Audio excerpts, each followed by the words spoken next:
जय हिंद to all candidates. I hope you all are good.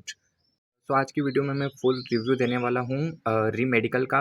Like अभी री मेडिकल चल रहा है, बहुत सारे लोगों का हो गया है और बहुत सारे लोगों को अभी ईसीजी में री मेडिकल के बाद भी वापस बुलाया है।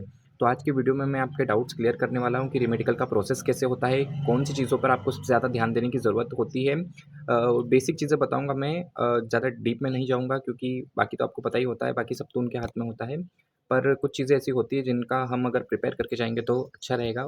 फर्स्ट थिंग कि अगर आप सोच रहे हो कि आपका रीमेडिकल 2 या 3 दिन में कंप्लीट हो जाएगा, तो ऐसा नहीं है। वहाँ पे कम से कम 5, 6 या फिर 1 वीक का भी टाइम लग सकता है। तो आप 1 वीक तक तो कम से कम प्रिपेयर होके जाइएगा, अपनी पूरी तैयारी करके जाइएगा।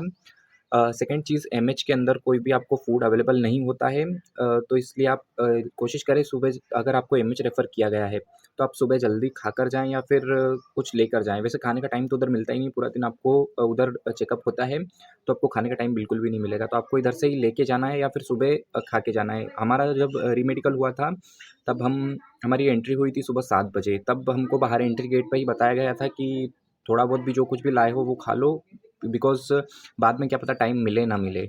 उसके बाद अगर मैं डॉक्यूमेंट्स की अगर मैं बात करूँ, तो डॉक्यूमेंट्स में आपका जो रेड कार्ड जो आपसे इश्यू हुआ था वो लगेगा एक। उसके बाद जो एडमिट कार्ड जो रीमेडिकल का था वो रहेगा।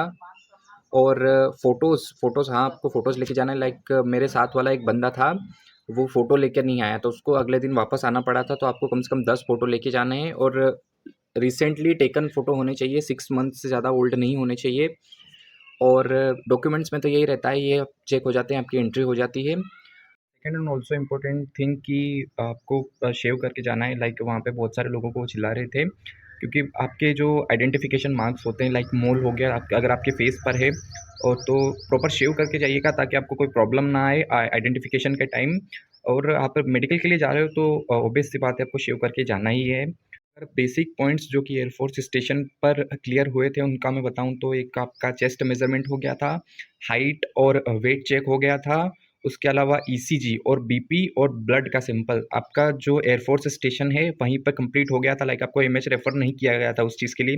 लेकिन अगर ईसीजी की अगर मैं बात करूं, अगर ईसीजी आपका एयरफोर्स स्टेशन पर उन्होंने लिया और वहां पर भी नॉर्मल नहीं आया, तो आपको फिर एमएच रेफर किया जाएगा। और अगर एमएच में आपका ईसीजी नॉर्मल आता है तो आपको फिट कर दिया जाएगा। और बाकी अगर सारे पॉइंट्स की मैं बात करूं, तो वो उन सब के लिए आपको एमएच ही रेफ़र किया जाएगा। अगर मैं मेरी बात करूं तो डेंटल का है, तो डेंटल का भी बहुत सारे लोग बोल रहे थे कि एयरफोर्स स्टेशन पर ही हो जाएगा, लेकिन नहीं। डेंटल के लिए भी मुझे स्पेशलिस्ट के पास एमएच ही रेफ़र किया गया था। तो आप ये सोच कर चलिएगा कि कम से कम आपको 4 या 5 दिन भी लग सकते हैं। फर्स्ट दिन, अगर जिस दिन आप एयरफोर्स स्टेशन पे रिपोर्ट कर रहे हो उस दिन आपका डॉक्यूमेंटेशन होगा। अगले दिन आपको एमएच के लिए रेफ़र किया जाएगा, या फिर अगले दिन या फिर 1 दिन बाद भी हो सकता है। और मंडे टू फ्राइडे ओपन रहता है एमएच, इसलिए आपको टाइम लग सकता है। पहले दिन आपका कुछ नहीं होगा, बस डॉक्यूमेंटेशन होगा, आपकी सारी आइडेंटिफिकेशन होगा वहाँ पे, कुछ नहीं होगा। अगले दिन ही आपको एमएच भेजा जाएगा। तो ऐसी प्रॉपर तैयारी करके ही जाइएगा।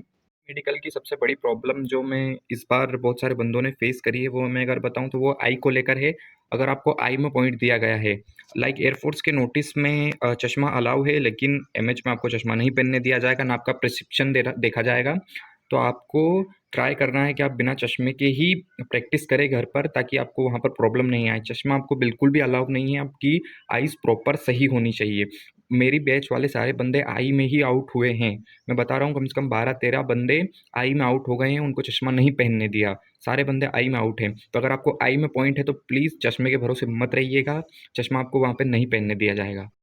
पॉइंट्स क्लियर की अगर मैं बात करूँ, तो अगर आपको कोई सीरियस प्रॉब्लम नहीं है, आपके पॉइंट्स मतलब कि ज़्यादा सीरियस नहीं है, तो आपके पॉइंट्स ईज़िली क्लियर हो जाएँगे, कोई ऐसी प्रॉब्लम नहीं है। लेकिन अगर आपको प्रॉब्लम हुई तो फिर आपको अनफिट कर दिया जाएगा। लाइक अगर आपको लगता है कि हाँ, मुझे ऐसी प्रॉब्लम नहीं है, तो आप जाइए, बेफ़िक्र होके आपके पॉइंट्स क्लियर हो जाएँगे। स्पेशलिस्ट होते हैं वहाँ पे, बहुत बड़े डॉक्टर होते हैं, उनको बहुत अच्छे से चेकअप करना आता है, तो आपको कोई प्रॉब्लम नहीं आएगी। ये सब चीज़ें थी। अगर आपका नॉर्मल पॉइंट्स है तो क्लियर हो जाएँगे, आपको वहीं पे फिट कर दिया जाएगा। उसके बाद ग्रीन कार्ड के लिए आपको बाद में बुलाया जाएगा। लाइक कभी ज़्यादा टाइम भी लग सकता है। मेरे को 8-10 दिन का टाइम दिया है अभी ग्रीन कार्ड के लिए। बहुत सारे लोगों को 2 दिन के बाद ही ग्रीन कार्ड दे दिया जाता है। उनका डॉक्यूमेंटेशन का काम होता है, वो कंप्लीट होने के बाद ही आपको ग्रीन कार्ड इश्यू होता है। तो यही कुछ बातें थी। अब आपके हाथ में कुछ नहीं है, री-मेडिकल सब डॉक्टर्स के हाथ में, और डॉक्टर्स बहुत अच्छे होते हैं, बहुत ही बड़े डॉक्टर्स होते हैं, वो स्पेशलिस्ट होते हैं, तो आपको कोई लोड लेने की ज़रूरत नहीं है। वो चेक कर लेंगे और आपको अगर कोई प्रॉब्लम नहीं है तो आपको डेफ़िनेटली फ़िट करेंगे। Thank you.